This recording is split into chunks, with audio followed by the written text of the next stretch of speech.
Hello student, very welcome to our YouTube channel Codex Judiciary. आज हम इस video में बात करने वाले हैं एक बहुत ही इम्पॉर्टेंट वैकेंसी जो कि है बिहार एपीओ 2026। तो अभी बिहार ने यानी बीपीएससी ने दो इम्पॉर्टेंट वैकेंसीज को नोटिफाई किया है। One that is for judiciary यानी कि पीसीएसजे, ठीक है, और other one that is for APO. तो जुडिशरी प्लस एपीओ दोनों की ही वैकेंसी आ चुकी है। तो यहाँ पर इस वीडियो में हम डिस्कस करेंगे कि मास्टर प्लान क्या होगा टू क्रैक एपीओ 2026। अब यहाँ ध्यान देने वाली बात यह है कि इस बार जो नंबर ऑफ सीट्स है वो मोर देन इनफ है, यानी 300 सीट्स। तो स्टूडेंट 300 सीट्स बहुत एक एक हैफ्टी अमाउंट ऑफ वैकेंसी है और आपको इसको अपीयर होना चाहिए। दूसरी अच्छी बात ये भी है स्टूडेंट कि जहाँ आप जुडिशरी के बारे में बात करें तो वहाँ मैंने आपको लास्ट वीडियो में भी बताया था कि यहाँ पर आपको ये 3 इयर्स कोर्ट प्रैक्टिस का मैंडेटरी रिक्वायरमेंट है, जबकि अगर आप एपीओ की बात करेंगे तो एज सच रिक्वायरमेंट की ज़रूरत बिल्कुल नहीं है। तो वो सारे स्टूडेंट जिन्होंने अपना लॉ कंप्लीट कर लिया है उनकी मिनिमम एज 21 और मैक्सिमम एज अगर हम बात करें तो मेल कैंडिडेट्स की जो अगर हम बात करेंगे तो यहाँ पर 37 है, यानी 21 से लेकर 37 तक की एज होनी चाहिए, जो कि आपका एक पर्टिकुलर डेट है, नोटिफिकेशन में आप देख सकते हो अगस्त 2026 तक आपने काउंट करनी है।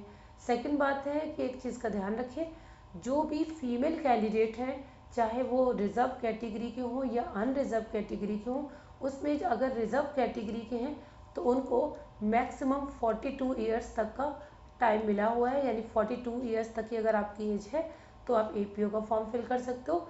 और अदर स्टेट की अगर मैक्सिमम 40 ईयर्स को यहाँ पर रिलैक्सेशन दिया गया है। तो बाकी इसके लिए आप डिटेल नोटिफिकेशन भी देख सकते हो। यहाँ मैंने आपको एक ब्रीफ बता दिया कि कितने कौन कौन है जो फॉर्म फिल कर सकते हैं। लास्ट डेट स्टूडेंट 20 मार्च है, तो विदाउट डिले फॉर्म फिल करिए, क्योंकि लास्ट जो टाइम आता है उसमें बहुत ज़्यादा सर्वर डाउन हो जाता है, बहुत प्रेशर होता है वेबसाइट पर, तो थोड़ा उस टाइम दिक्कत आती है। तो यहाँ पर OTR यानी वन टाइम रजिस्ट्रेशन अगर आपने करा लिया है जुडिशरी के लिए तो एपीओ के लिए भी वही चीज़ें आगे प्रोसीड कर जाएंगी। तो यहाँ हम बात करेंगे कि यहाँ एपीओ का सिलेबस क्या होगा, क्या 2026 के बाद कुछ चेंजेस आए हैं या और भी बहुत सारी चीज़ें। तो सबसे पहले देखते हैं कि ये वीडियो मैंने आपके लिए क्यों बनाया है, what is the objective to introduce this video. जैसे ही मैंने आपको बोला ऑब्जेक्टिव क्या है तो आपने स्क्रीन पे ही देख लिया था कि हम एपीओ के सिलेबस को डिस्कस कर रहे हैं। यहाँ हम अंडरस्टैंड करेंगे कि कैसे हम प्रीलिम्स को क्रैक कर लें एपीओ की। दूसरी जो चीज़ है वो एक इंटरेस्टिंग फैक्ट ये भी है कि इस बार आपको दो चीज़ें, दो एग्ज़ाम्स एक साथ मिल रहे हैं। एक आपका हो गया पीसीएसजे का बिहार और दूसरा आपका हो गया एपीओ का। तो आप में से बहुत सारे स्टूडेंट ऐसे होंगे जो जुडिशरी साथ ही साथ एपीओ दोनों के लिए एलिजिबल होंगे। तो उनके लिए थोड़ा सा एफर्ट ज़्यादा देना होगा, वो ये कि किस तरीके से दो एग्ज़ाम एक साथ प्रिपेयर करेंगे और दोनों का ही मेंस आप अपीयर करेंगे, ठीक है। तो मैं फाइनल सिलेक्शन की बात नहीं करी, मैंने सिंपली क्या टारगेट बताया आपको कि आपको एपीओ प्लस जुडिशरी दोनों के मेंस में एट एनी कॉस्ट अपीयर होना है, ठीक है। तो इसके लिए बात करेंगे कि कैसे हम बैलेंस बनाएं, यानी बिहार में जुडिशरी का सिलेबस क्या होगा, एपीओ का सिलेबस क्या होगा, किस तरीके के नेचर ऑफ क्वेश्चंस, क्या दोनों के अलग अलग हैं या फिर बहुत सारे क्वेश्चंस आते हैं कि हम इन दोनों को करने में कहीं ऐसा तो नहीं है कि किसी एक पर्टिकुलर एग्ज़ाम को कॉम्प्रोमाइज़ कर दें। इन सारे क्वेश्चंस के आंसर हम यहाँ पर करेंगे। दैट जो हमारा ऑब्जेक्टिव है कि चाहे एपीओ हो या जुडिशरी हो, बिहार का इन दोनों ही एग्ज़ाम को एक साथ कैसे क्रैक करें, यही मेन मोटिव है इस वीडियो को बनाने के लिए। So this is the objective of this video. चलिए हम स्टूडेंट डिस्कस कर लेते हैं एपीओ 2026 में सिलेबस क्या होगा। देखिए, जैसे कि हम लोग यूपी एपीओ में भी देखते हैं दो पेपर्स आते हैं, यानी जीएस एंड लॉ, बिल्कुल सेम इसी पैटर्न पर यहाँ पर बिहार में भी आपको दो पेपर मिलेंगे। आपका एक यानी कि पार्ट 1 जो होगा वो लॉ पेपर होगा, जिसमें 150 क्वेश्चंस दिए गए होंगे और हर एक क्वेश्चन के लिए आपको एक नंबर डिसाइडेड होगा, ठीक है। तो यहाँ पर आपको लॉ में हो गए 150, दूसरा आपका है जीएस जिसमें आपको 100 क्वेश्चंस दिए होंगे और मैक्सिमम मार्क्स इसके 100 होंगे।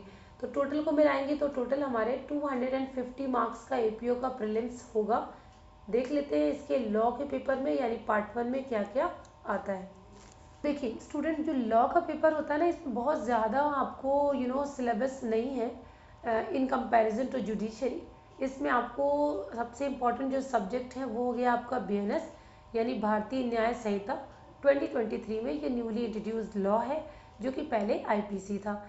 दूसरे नंबर पे आपका आता है बीएनएसएस भारतीय नागरिक सुरक्षा संहिता, जो आपका पहले सीआरपीसी हुआ करता था।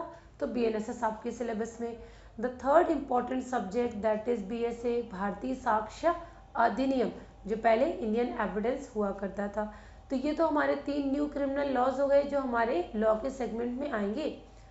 जो नेक्स्ट इम्पॉर्टेंट सब्जेक्ट है स्टूडेंट वो है सीपीसी, है ना। तो थोड़ा सा सीपीसी को लेकर अक्सर स्टूडेंट को थोड़ा डर रहता है कि सीपीसी को कैसे करना है। मोस्टली स्टूडेंट को सीपीसी टफ भी लगता है, बट एज सच नहीं। हम आपके साथ डिस्कस करेंगे कि कैसे सीपीसी को कम टाइम में भी हाईएस्ट स्कोर आप कर सकते हो। इसके बाद स्टूडेंट एक और आपका सब्जेक्ट है वो है law of constitution of India यानी आपका कॉन्स्टिट्यूशन। तो सब्जेक्ट काउंट करिए कितने हो गए आपके प्रीलिम्स में लॉ के paper. BNS 1, BNSS 2, BSA 3, CPC 4, constitution 5। Total हमारे कितने सब्जेक्ट हो गए बच्चों? ये आपके 5 सब्जेक्ट हो गए।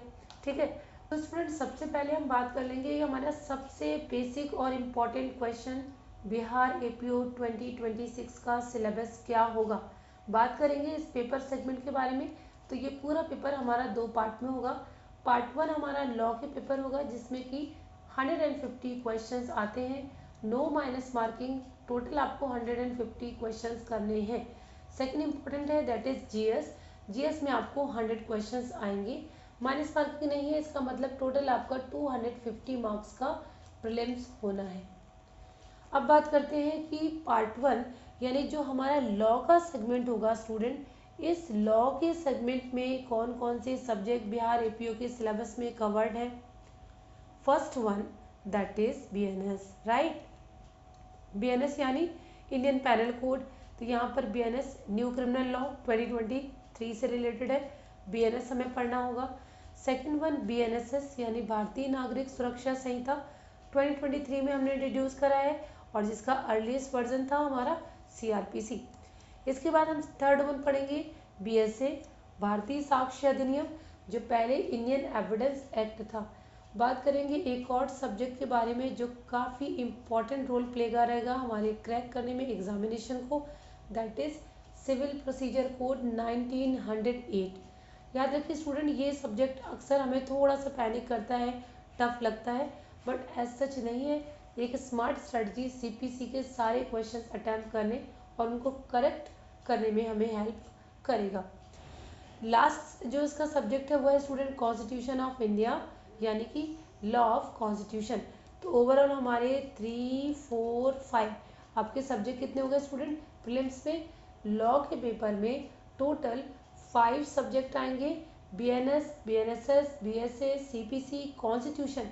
ये 5 सब्जेक्ट आपको कंप्लीटली तैयार करने हैं ताकि आपके लॉ के जो 150 क्वेश्चंस हैं वो आप बहुत अच्छे से कर लें। ठीक है, ये हमने किसकी बात करी, लॉ के सेगमेंट की। अब हम बात करेंगे कि एक जो जीएस का सेगमेंट है उसमें क्या क्या आता है, क्या क्या आपको पढ़ना है। तो देखो स्टूडेंट, हमें पहले से ही पता है कि जीएस का जो सब्जेक्ट होता है यानी सिलेबस होता है वो काफ़ी वास्ट होता है, लेकिन हम इसको अगर बाइफरकेट करें तो सबसे इम्पोर्टेंट करंट अफेयर्स हमें पढ़ना होगा, यानी करंट अफेयर्स इसका पार्ट है। जहाँ तक हम ड्यूरेशंस की बात करें तो करंट अफेयर्स को हम 2024, 2025 एंड बिगिनिंग ऑफ 2026 कवर करेंगे, जिसमें से मोस्ट इम्पॉर्टेंट है 2025 एंड 2026 का फर्स्ट क्वार्टर। ठीक है, इसमें हमें सारा करंट अफेयर तैयार करना है। जितनी भी इम्पॉर्टेंट समिट्स होती हैं, जितने भी इम्पॉर्टेंट अपॉइंटमेंट्स होते हैं, कोई इम्पॉर्टेंट बुक्स अगर पब्लिश हुई हैं, या जो भी करंट अफेयर से साइंस एंड टेक डेवलपमेंट है, तो जितनी चीज़ें करंट अफेयर से रिलेटेड है वो भी हम तैयार करेंगे। सेकंड सेगमेंट स्टूडेंट होता है जनरल साइंस का। जनरल साइंस बिहार में बहुत इंपॉर्टेंट रोल प्ले करता है, रीज़न बीइंग यहाँ साइंस के क्वेश्चंस अच्छे खासे पूछे जाते हैं। तो आपको क्या करना है, जनरल साइंस के लिए हमें बहुत प्रॉपर तैयारी करनी होगी क्योंकि यहाँ से सारे क्वेश्चंस हमें ठीक करने हैं, no questions are going to be wrong. तो ये तो हमने बात कर ली स्टूडेंट जनरल साइंस की। इसके बाद एक और सेगमेंट है आपका जीएस के पार्ट पे, वो है इंडियन हिस्ट्री एंड कल्चर। मैंने अक्सर अपने स्टूडेंट को हमेशा मैं सजेस्ट करती हूँ कि जब भी आपसे कोई इंडियन हिस्ट्री की बात करता है तो हमारे 3 सेगमेंट्स हैं, ancient, medieval and modern history, जिसमें मोस्ट इम्पॉर्टेंटली हम मॉडर्न हिस्ट्री को पढ़ेंगे, देन हम एंशियंट पढ़ेंगे and the last one then medieval पढ़ेंगे, बिकॉज इसी के अकॉर्डिंग ही क्वेश्चंस आते हैं। तो इंडियन हिस्ट्री हो गया, साथ ही साथ हमारा इंडियन कल्चर भी हो गया, ये भी इसका पार्ट है। देन हमारा आता है इंडियन पॉलिटी। आपको पता है इंडियन पॉलिटी बहुत इंपॉर्टेंट रोल प्ले करता है, क्योंकि ये फॉर्मेशन ऑफ कॉन्स्टिट्यूशन में भी आता है और साथ ही साथ आपको इंडियन पॉलिटी के सेगमेंट में भी पढ़ना होता है, तो ये भी आपसे पूछा जाएगा। एंड देन आता है आपका ज्योग्राफी, तो चाहे वो इंडियन ज्योग्राफी हो या वर्ल्ड ज्योग्राफी हो, दोनों ही इसके पार्ट होते हैं। तो ये था हमारा जीएस का एक ब्रीफ इंट्रोडक्शन कि अगर आप बिहार एपीओ की तैयारी करने की सोच रहे हो तो आपको जीएस को फोकस रखना होगा, ठीक है। अब हम बात करते हैं स्टूडेंट की यहाँ पर क्या सोर्सेज हम यूज़ करेंगे जीएस के लिए। तो वैसे तो मैं आपके साथ डिटेल डिस्कशन करूँगी जब मैं जीएस में स्ट्रेटजी डिस्कशन करूँगी, यहाँ पर सिलेबस है, बट फिर भी मैं आपको बता दूँ, अगर हमें जीएस की तैयारी करनी है तो इसके लिए अगर हम करंट अफेयर्स की बात करें तो मैं आपको कहूँगी, और आप सभी जानते हो, कोई भी ऑथेंटिक एक अच्छी स्टैंडर्ड मैगजीन जो भी मार्केट में अवेलेबल हो वो आप ले लें, ठीक है। चाहे आप पीडी की बात करें या फिर आप दृष्टि की मैगजीन्स आती हैं आप उनको भी प्रेफर कर सकते हो, या फिर आप परीक्षा मंथन की बात करेंगे आप उनको भी प्रेफर कर सकते हो। तो ये एक ब्रीफ सा मैंने आपको आइडिया बता दिया, बाकी इट्स योर चॉइस, जो भी मैगजीन आप रेगुलरली पढ़ते हो एज ए एस्पिरेंट उसको आप प्रेफर कर सकते हो। इसके बाद स्टूडेंट एक और इम्पॉर्टेंट जो हम बुक रेफर करेंगे वो है आपका घटना चक्र, ठीक है। देखो जितने बच्चे प्रिपेयर काफ़ी टाइम से करें उनको पता है घटना चक्र का एक अच्छा इम्पोर्टेंस है। रीज़न बीइंग घटना चक्र चाहे पॉलिटी का हो, हिस्ट्री का हो, घटना चक्र ज्योग्राफी का हो या साइंस एंड टेक का हो, इसमें आपको बहुत ज़्यादा अच्छे खासे क्वेश्चंस मिल जाते हैं और उनका एक्सप्लेनेशन जब आप पढ़ते हो तो आपको प्रॉपर अंडरस्टैंडिंग भी हो जाती है, तो आप उसको भी प्रेफर कर सकते हो। अगर आपने थोड़ा सा डिटेल में पढ़ना है तो अच्छा हो कि आप एनसीईआरटी की बुक्स पढ़ते हो। एनसीईआरटी की बुक्स आप 6 से लेकर, है ना, 6 से लेकर 8 तक एनसीईआरटी की बुक भी रेफर कर सकते हो। इन एडिशन आपकी जो बहुत बेसिक और स्टैंडर्ड बुक मानी जाती है वो है लूसेंट, इसको भी आप पढ़ सकते हो। तो ये ब्रीफ सा इंट्रोडक्शन है कि क्या क्या पढ़ें, हालांकि इस पर डिटेल डिस्कशन जैसे मैंने कहा आपको आगे बताया जाएगा। अब जैसा मैंने आपको बिगनिंग में ऑब्जेक्टिव बताया था इस वीडियो बनाने का, वो ये कि वो स्टूडेंट जो एपीओ प्लस जुडिशरी दोनों को एक साथ प्रिपेयर करने वाले हैं इस बार, उनके लिए क्या स्ट्रेटजी होनी चाहिए। तो सबसे पहले स्टूडेंट ध्यान दीजिए कि हमारा पहला काम ये होगा कि बिहार की एपीओ में और बिहार जुडिशरी में इस बार कौन कौन से ऐसे सब्जेक्ट होने वाले हैं जो कॉमन होंगे, यानी आप सब्जेक्ट पढ़ोगे वो दोनों में ही आपका प्रॉपरली काम आएगा। तो आप स्क्रीन पे देख रहे हो, आपको लिखा हुआ है कि what are the common segments for APO and judiciary 2026, ठीक है। तो देखिए सबसे पहले अगर हम बात करें सबसे ज़्यादा कौन सी ऐसा सेगमेंट है जिसका बहुत वेटेज है जो दोनों में ही कॉमन है, तो आप कहोगे कि मैम जीएस वाला जो पार्ट है, ठीक है, जीएस वाला जो पार्ट है वो आप स्ट्रॉन्ग तरीके से बहुत अच्छे से तैयार करो, क्योंकि आप जीएस के लिए जो भी पढ़ोगे चाहे वो एपीओ हो या जुडिशरी हो दोनों में ही आपका काम आएगा। तो यहाँ पर हमारा current affairs, GK, science, geography, Indian polity, ये सारे सेगमेंट्स हैं जो आपके दोनों में ही काम आने वाले हैं। तो बिल्कुल आप ये नहीं सोचें कि ये ओवरलैपिंग सब्जेक्ट्स दोनों में काम आ जाएगा। तो ये तो हमारा हो गया सबसे ज़्यादा मैक्सिमम जो हमारा बेनिफिट होगा कॉमन सब्जेक्ट का, वो है general studies plus current affairs. दूसरा जो सेगमेंट होगा बच्चों वो है मेजर लॉज। ऐसे कौन कौन से मेजर लॉज हैं जो आप एपीओ प्लस जुडिशरी दोनों में एक साथ कवर कर सकते हो, वो हमारे हैं number first that is BNS. अब देखो बीएनएस की मैं आपको थोड़ा सा स्पेशलिटी ये बता दूं कि पहले बिहार जुडिशरी में आईपीसी नहीं आया करता था, है ना, राइट, आईपीसी इसका सिलेबस नहीं था। लेकिन इस बार इन्होंने अपने सिलेबस में नोटिफिकेशन में डिटेल में ये लिखा हुआ है कि जो इनका लॉ एंड प्रोसीजरल लॉ का जो पेपर होगा, इसमें इन्होंने आईपीसी की जगह यानी जो बीएनएस है इसको भी कवर कर लिया है। क्या है कि इस बार अगर आप जुडिशरी का एग्ज़ाम देने वाले हो ना, तो आपको बीएनएस तैयार करना है भाई। बीएनएस तैयार करोगे वो आपका एपीओ में भी काम आएगा और वही बीएनएस आपका जुडिशरी में भी काम आएगा। बीएनएस भारतीय न्याय संहिता को बहुत अच्छे से तैयार करना है, ठीक है। दूसरे नंबर पे जो इम्पोर्टेंट हमारा लॉ आता है वो होता है हमारा बीएनएसएस, राइट। बीएनएसएस यानी भारतीय नागरिक सुरक्षा संहिता। बच्चों बीएनएसएस दोनों में काम आएगा। तो बीएनएसएस हमारा वो मेजर लॉ है जिसको हमें दोनों के लिए ही पढ़ना है, राइट। नेक्स्ट वन आता है आपका बीएसए यानी भारतीय साक्ष्य अधिनियम। ये भी आपको एपीओ प्लस जुडिशरी दोनों में काम आएगा। और एक और इम्पॉर्टेंट सब्जेक्ट जैसे मैंने पहले भी कहा आपको, सीपीसी भी आपको दोनों में ही काम आएगा, क्योंकि बिहार एपीओ में भी सीपीसी के क्वेश्चंस आते हैं और बिहार जुडिशरी में भी क्वेश्चन सीपीसी के आपको पूछे जाएंगे। एक और हमारा कॉन्स्टिट्यूशन यानी कॉन्स्टिट्यूशन हमारा एक और कॉमन सब्जेक्ट है, इसको भी हम तैयार करेंगे। तो हमारे BNS, BNSS, BSA, CPC, constitution ये सारे सब्जेक्ट हमारे कॉमन सब्जेक्ट हो गए मेजर लॉज के। ये भी हमारे बहुत बेनिफिट करेंगे दोनों को एक साथ तैयार करने में। नेक्स्ट इंपॉर्टेंट चीज़ है, और ऐसी क्या तैयारी आप करोगे जो आप एक के लिए पढ़ोगे और दोनों में काम आएगा। तो यहाँ पर मैं आपको बता दूँ स्टूडेंट, टेस्ट सीरीज़ देखो, आप जो भी टेस्ट सीरीज़ लोगे या आप किसी इंस्टीट्यूट के टेस्ट सीरीज़ ज्वाइन करते हो या आपके जो भी अनसॉल्व पेपर में जो भी सब्जेक्ट इनसे रिलेटेड जो भी क्वेश्चन है करोगे, तो आप वो दोनों के लिए तैयार कर रहे हो, राइट।